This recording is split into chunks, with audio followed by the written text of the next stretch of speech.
Hello, welcome to week 4. And now on our fun-filled fascism fest, we are off to India. This is lecture 1 out of what I believe will be 3. It might have to be 4, but we'll see. And what we're going to do is, all right, here's the roadmap. In this lecture, I'm going to talk a little bit about an overview of India.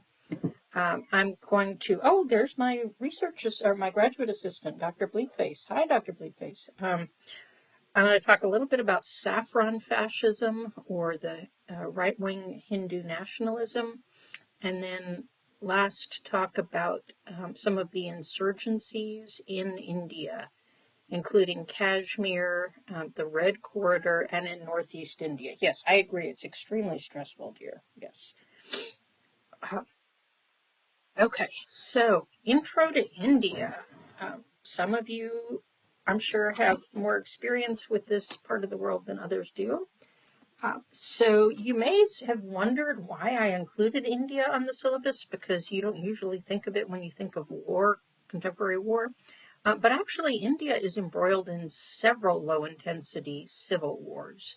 So you might call them something else. You might call it an insurgency, guerrilla warfare, riot. In India, they tend to call it communal violence if it involves ethno-religious conflict, which most of these do. Terrorism, militarism, right? But in any case, a lot of people die. And in international relations, just as a way to categorize, we use 1,000 dead bodies to constitute a war. By this measure, India has a lot of wars going on, and has for some time. Geography. India has a bunch of disputed borders. The ones that we get most stressed out about are the ones with Pakistan and China. Wars break out over those every now and then. The borders with Bhutan, Nepal, and Myanmar, formerly called Burma, are also not entirely clear, but those ones seldom result in bloodshed. So in this lecture, we'll be looking at the internal armed conflicts in India, otherwise known as civil wars. And first we'll look at Kashmir, which is up at the very top of the map there. And then we'll look at Northeast India. That is called the head of the chicken, right? And so you see how way off to the right, there's this little thing that looks like a polyp on a stalk coming off of mainland India. That's called the chicken's head, and that little bitty bit there that connects the two is the chicken's neck, right? But as I'll discuss later, culturally, physiologically, etc., the people in that part of India tend to be pretty different than in mainland India. And in probably lecture 2, I will talk about the Red Corridor, and I'll show you the map of that then. AFSPA is the Armed Forces Special Powers Act. I'm going to refer to it a number of times. And this basically means martial law. It means that, among other things, security forces such as police and the army can go into residences or businesses without a warrant. They can detain people or arrest people without warrant.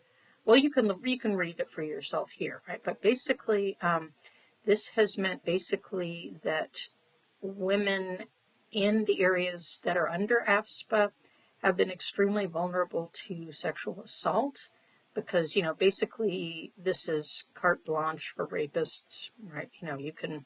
You can basically go in anywhere, anytime, or detain anyone anytime with no charges.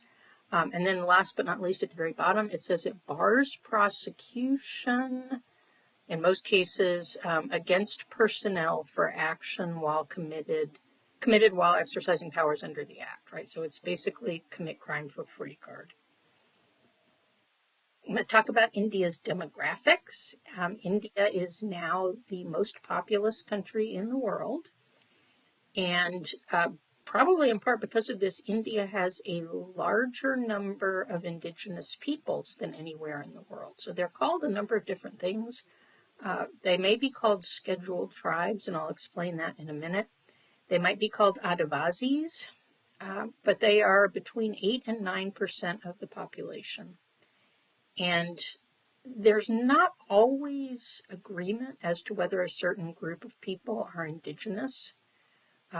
It's not quite as dramatic as in the Americas, with the settlement of an entirely different group of people, et cetera, et cetera. So, migration to South Asia tended to be a little bit more gradual and come in waves.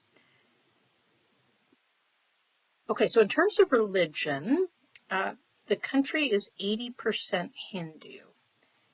And the largest religious minority are the Muslims at 15%, roughly 2% Christian, although it varies by the region, less than 2% Sikh, which is basically an offshoot of Islam, and 1% Buddhist, roughly 1% Buddhist. And then you'll find a little bit of everybody there.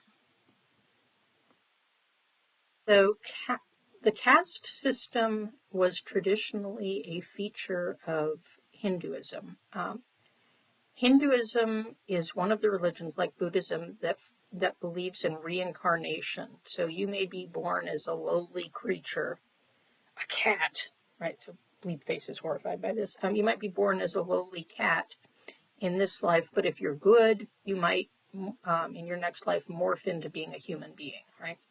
And if you're BAD, then you might end up as a dog in your next life.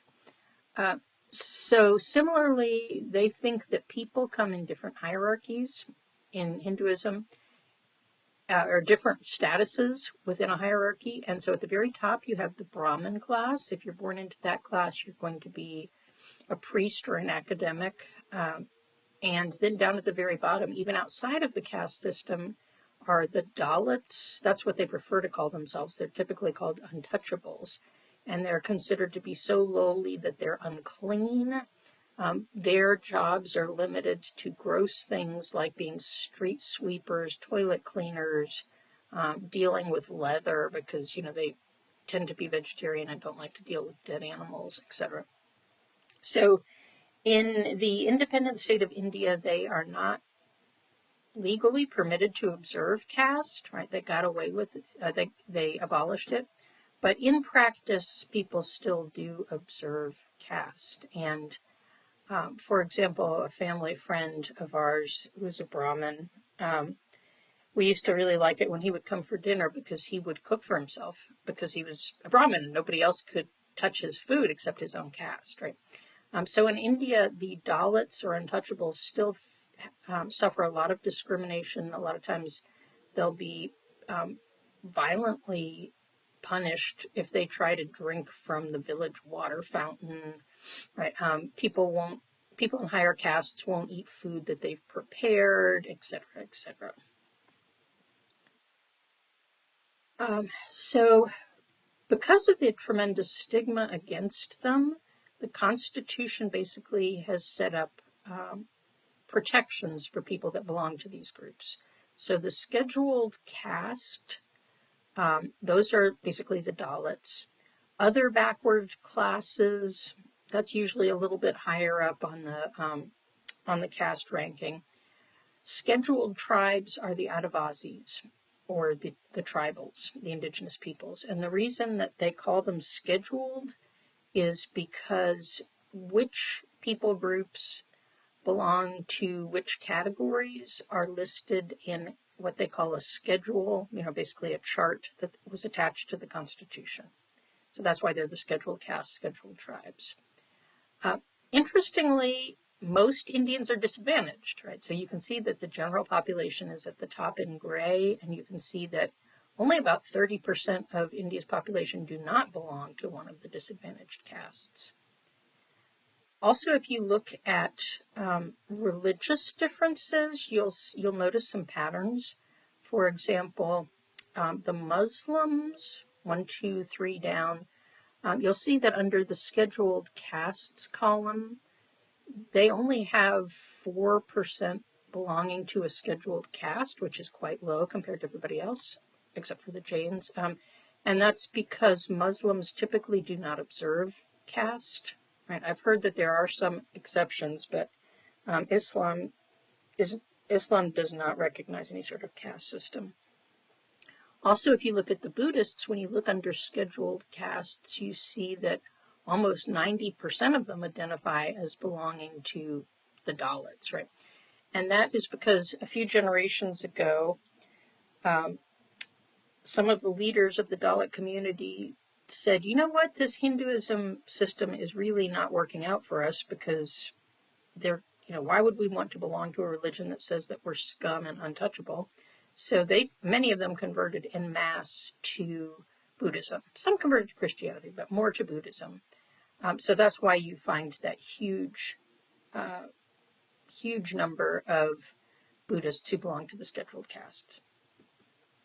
So why does it matter? Why do we care about all this? Well, basically because the government is trying to improve equality by giving special protections, or I guess what we would call affirmative action, to the scheduled castes, in some cases the scheduled tribes, and in some cases the other backward castes. But if you're a Dalit, and remember, the Dalits are considered so unclean that in some parts of India, people are going to get upset if your shadow even crosses them, right? So if you're a Dalit, you have seats reserved in school and college for you, right? So X percentage of UAB seats have to be held by Dalits. Similarly with scholarships, similarly with civil service jobs, you are eligible for certain housing and employment programs that other people are not, and also for land. And the very last one, the most important benefit of getting an SC certificate is that the candidate can stand for elections. So at the different levels of government in India, a certain number of seats are reserved for Dalits only. Only Dalits can run in those elections. So that's why people to have these scheduled caste or scheduled tribe identities.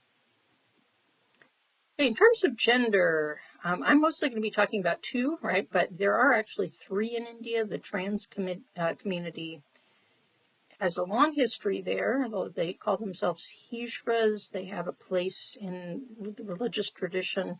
They go around to weddings and after births, celebrating, and they're considered auspicious, etc.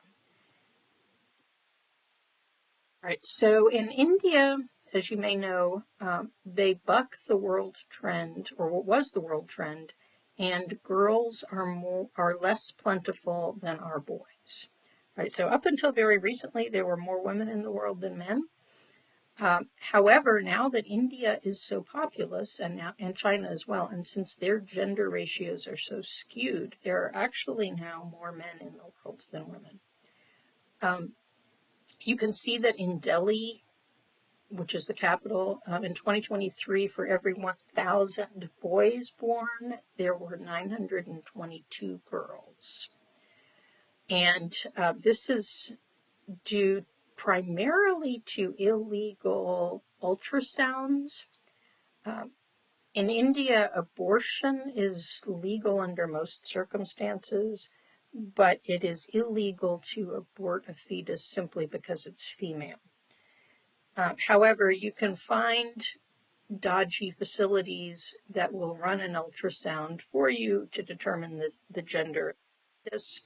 And the people who get these tests done then often will abort the fetus if it's female. So that's what they're talking about, the ultrasound machine sealed or seized. Sealed or seized, sorry. So in the old days, often girls were just left out to die after they were born, or there was infanticide.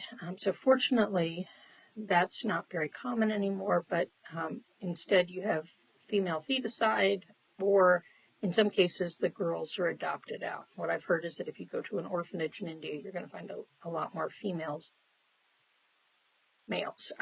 So the reason for the preference for sons, I mean, some of it is just cultural, but in India, when a girl gets married, her family has to pay the groom's family a ton of money, stuff, loot, etc. And so it's seen as quite expensive to have a girl because you're going to have to come up with a dowry for her. You might think, well, India has had a number of very prominent women leaders, even a woman prime minister, Indira Gandhi. Um, and yes, that's true, but they were really exceptions, and they got to their positions of power because of their relationships with popular deceased male politicians. It's hard to make any sort of generalization about gender in India because of that problem of intersectionality, right? So there's really no such thing as a generic woman in India. What caste you belong to, what religious group you belong to, whether you're indigenous, all of this matters a whole lot as to what your life circumstances will be. And you can see from this chart here that it's literally a matter of life and death. The average age of death for Dalit women, so the untouchable caste or the scheduled caste, is 4.5 years younger than for higher caste women. I wanted to mention eve teasing because your readings mention it. Eve teasing is basically sexual harassment. It could be verbal, it could be physical. All right, moving on now to saffron fascism or Hindutva. So those of you who cook, you'll know that saffron is a very expensive spice that turns your rice or whatever it is you're cooking a lovely golden orange color that is seen to be the color of Hinduism now, and that's why it's called saffron fascism. As to whether fascism is the right word, not everybody is going to agree. I clipped and pasted here the 14 defining characteristics of fascism. I believe it was the Holocaust Museum that put this together, right? And it's somewhat arbitrary. I mean, not everybody's going to agree on this, but some of this definitely applies to India today. Some people would say, well, fascism was really a particular historical moment 80 and 90 years ago in Europe, and you really can't just borrow the notion and apply it to other places and times. But I'm going to show you that there actually were direct links between the European fascists, Hitler and Mussolini, and the Hindutva crowd. Also, a caveat here, I'm not trying to beat up on Hinduism, right? Hinduism is not the same as Hindutva. Hindutva is a political movement. And I think of it as sort of the difference between Christian nationalism and Christianity. Right, so Hindutva, like Christian nationalism, is the idea that the entire country should follow one particular religion, in this case Hinduism, and that there shouldn't really be a separation between religion and state. So Hinduism is simply the practice of the Hindu.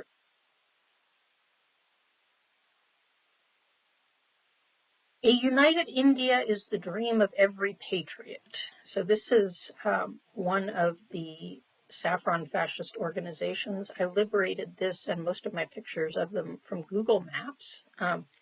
So they're really not hiding their intentions if they're putting it out there on Google Maps for the entire world to see.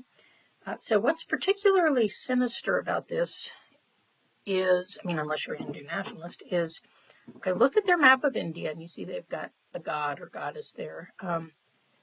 So they're saying basically they want a united India. Okay, look at the real map of India, and you'll see that the BHP is claiming almost double the amount, not quite, but almost double the amount of territory that India actually has, right? So they're saying that India should be basically all the countries to the north except China, and then Southeast Asia. All of that should be India.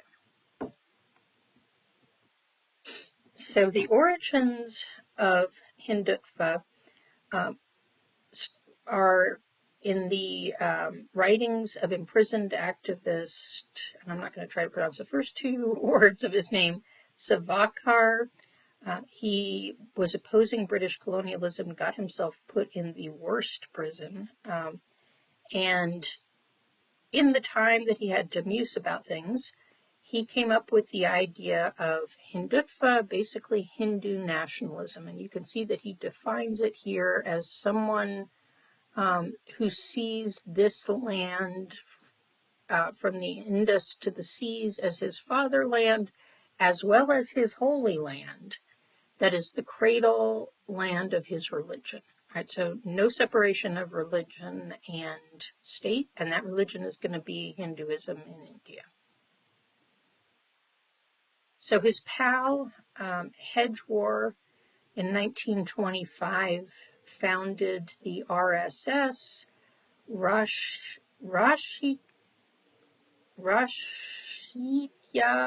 Swayamsevak Sangh. And it still exists, the RSS. It translates to the National Volunteer Corps, and this was founded as the embodiment of Hindutva, and it still is that. So here are some pictures, again, liberated from Google Maps of their various local outfits. The goal of the RSS supposedly is for physical and mental well-being through religious discipline. There's a picture of RSS on the march. And the RSS forms the nucleus of the Sangh Parivar. So the Sangh Parivar are the groups, the assortment of organizations that comprise the Hindutva movement, or the Hindu nationalist movement. So here's a chart that shows you some of the organizations in the Sangh Parivar, and I'm going to go through a couple of them in more detail. Different chart, a little bit more detailed here. I wanted to point out that for each one of the main wings, they also have a woman's wing. But it's not like they're equal. It's a lot like, like Hitler Youth. Remember, they had the Hitler Youth, which was the boys' organization, and then they kind of had this off to the side auxiliary, Hitler Girls type thing. That's the way it is in the RSS. The power is with the male organizations. Oh, and we have this little women's organization too. So in the Hindutva, or Hindu nationalist movement, the VHP is the social programs wing. So I guess kind of like Christian missionaries, they do good works and endear themselves to people so that they'll join their ranks, basically.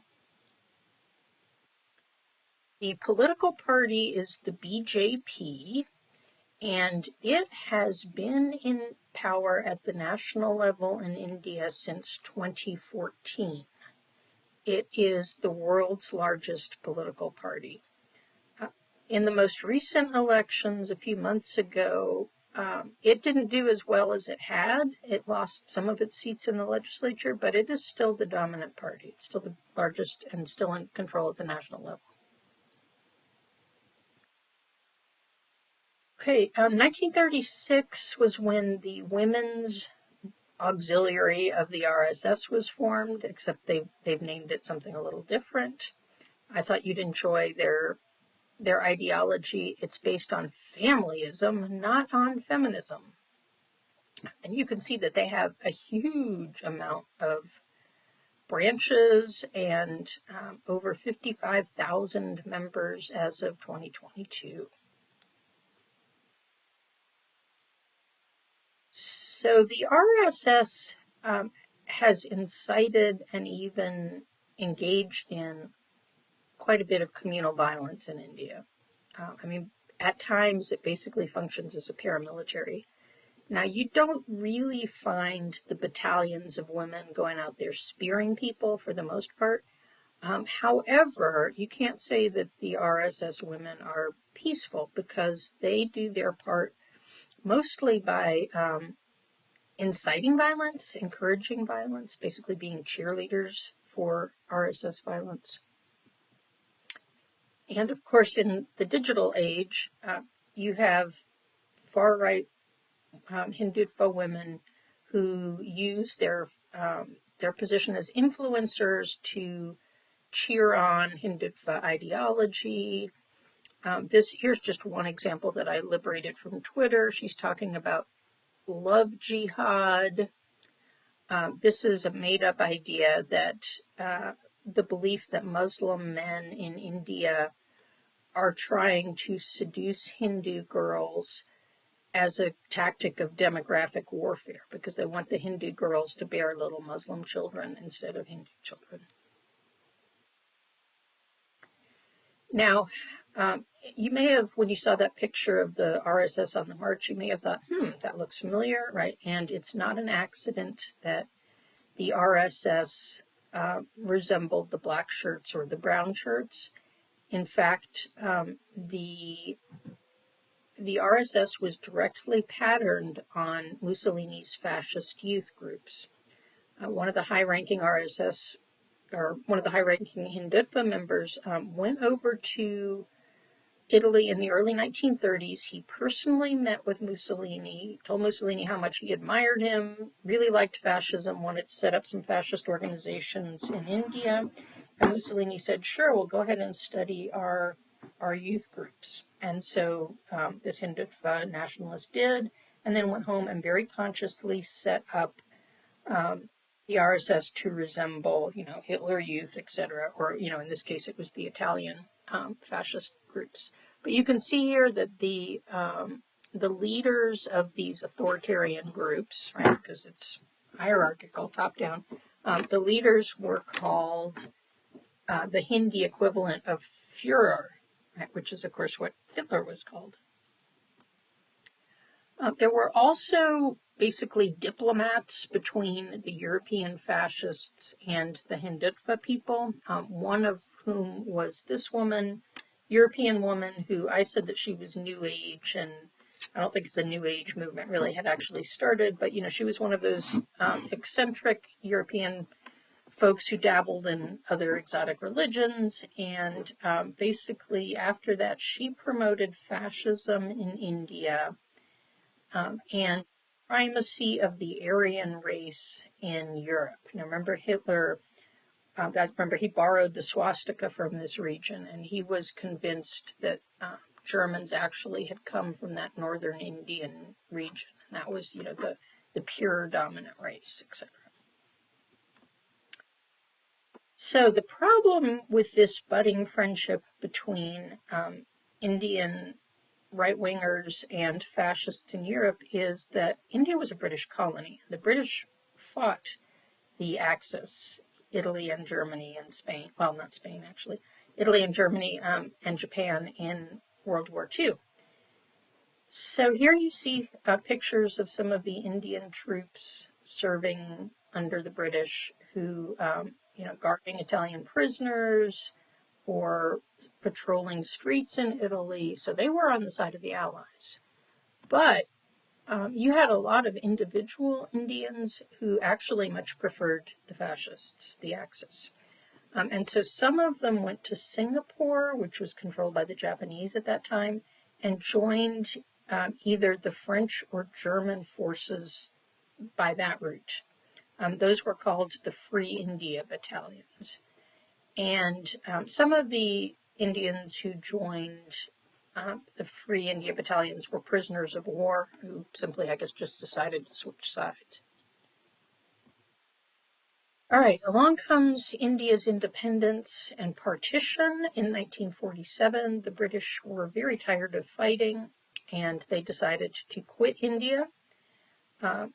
Gandhi had been urging them to do so for some time, and they quit India in such a hurry that they didn't really even bother to demarcate the boundaries clearly, which continues to cause problems, right? So there was a mass migration of over 15 million people as the Muslims fled to the gray areas on the map because those were going to be the Islamic Republic of Pakistan. And Any Hindus that were in those areas fled to the yellow area because it was going to be the secular state.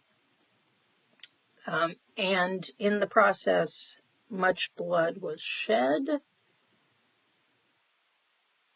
Oops. All right. Much blood was shed, and the drama. Horror.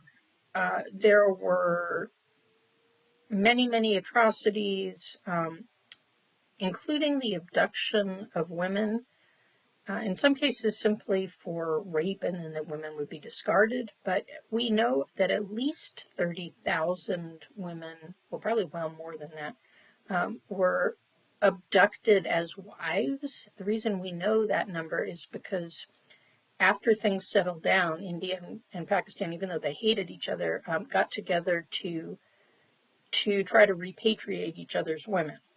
And so we have records of 30,000, I say women, but some of them were basically girls, who had been forcibly abducted over to the other side. And in fact, here's a picture of one. She only very recently was able to make contact with her Hindu family. She'd been abducted during partition. Okay, 1948. So shortly after independence, a Hindu nationalist, a Hindutva person who had been with the RSS, killed Gandhi. And he killed Gandhi because he thought Gandhi was a sellout. You know, Gandhi was a devout Hindu, but there were certain aspects of Hinduism that Gandhi renounced, such as the caste system. Also, Gandhi negotiated with Muslims. He encouraged people not to kill Muslims. He encouraged the formation of a separate homeland for the Muslims in Pakistan. And so hardcore Hindutva nationalists thought Gandhi was a traitor. And he was murdered. And once again, the Hindutva folks are not hiding anything. These pictures are from basically a shrine to Gandhi's killer. And they have these pictures right there on Google Maps. You can look at them yourself. They're not trying to hide. So the RSS was banned for about a year, and a few times since then the RSS has been banned. I mean, not the last decade since the BJP has come to power, but regardless of whether the RSS is legal or not, the prejudice and discrimination against Muslims persists. And these images give you some descriptions of the ways in which Muslims feel discriminated against. I've already mentioned the idea of love jihad, right? But part of the whole Islamophobic campaign in India is the belief that Muslim men are hypersexual and all they want to do is make babies and make little Muslim babies to turn India into a Muslim state, right? So that's what they think that love jihad is. So episodically there are pogroms of Muslims, and usually you will find that some of the Sangh Parivar or Hindutva organizations are behind it. And, you know, the Muslims sometimes kill other groups as well. I mean, it's not like killing only goes in one direction, but for the most part, the Muslims end up as the targets. There is also discrimination against Muslim immigrants in India. You can see that under the CAA law, which was enacted in 2019, Citizenship Amendment Act, let's say you're an illegal migrant. Well, if you're a Muslim, you don't have any route to citizenship. Too bad. You're going into a detention camp and you're going to be deported. However, if you enter India illegally and you're Hindu, Sikh, Parsi, Christian, Jain, or Buddhist from either of these three neighboring or nearby countries, and if you migrated before December 2014, then you can have citizenship. Right? So what India says that it's doing is welcoming primarily Hindus, but they're welcoming people who are experiencing religious persecution from India's Muslim neighbors. However, Muslims and some others in India see this as just outright discrimination on the basis of religion. And in the various Islamophobic and xenophobic movements in India, again, you find women as very vocal agitators, right? It's pretty rare to see women actually involved in the drawing of blood, but they're definitely standing behind their men when it comes to it. Okay, I'm not going to try to pronounce this movement. However, this was a drive in the 1980s and 1990s to have the Muslim mosque that was on the place where supposedly the Hindu god Ram was born removed. The Babri mosques had been built over that spot. So in 1992, a mob of Hindutva supporters, decked out in their orange, destroyed the mosque, and in the meanwhile, a big Hindu temple has been built over it. So that's what that movement was about, and as your readings mention, there were women who were very much front and center in that movement. Women have also been involved in the cow vigilantism. The cow is a sacred animal in Hinduism, and in many of the predominantly Hindu parts of India, you're not permitted to kill cows, much less eat them, right? So you can see from the map there. So rescued cows end up getting put in cow sanctuaries. Nothing wrong with that, right? But the problem is when it turns to cow vigilantism, and usually Muslims end up as the targets of this. Now, this lady was lucky. She only got shamed on the internet. She was taking this cow to slaughter. But usually the people that are, in the eyes of the vigilantes, mistreating the cows are going to end up murdered. Right? So you can see here that between 2014 and 2022, they've got 850 victims of cow vigilantism. And if that's the recorded number, I'm sure that the real number is a lot higher. These Hindutva mobs are not particularly fond of Christians either, and very frequently you'll read about churches or religious schools being attacked, burned, etc. They don't object as much to Buddhism, Jainism, Sikhism, or the Parsis because they think that these religions are basically indigenous to the region.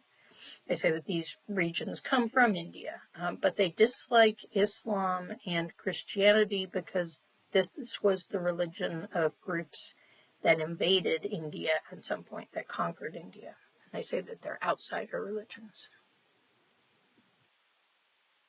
Okay, and I will stop here. Next, we go off to Kashmir.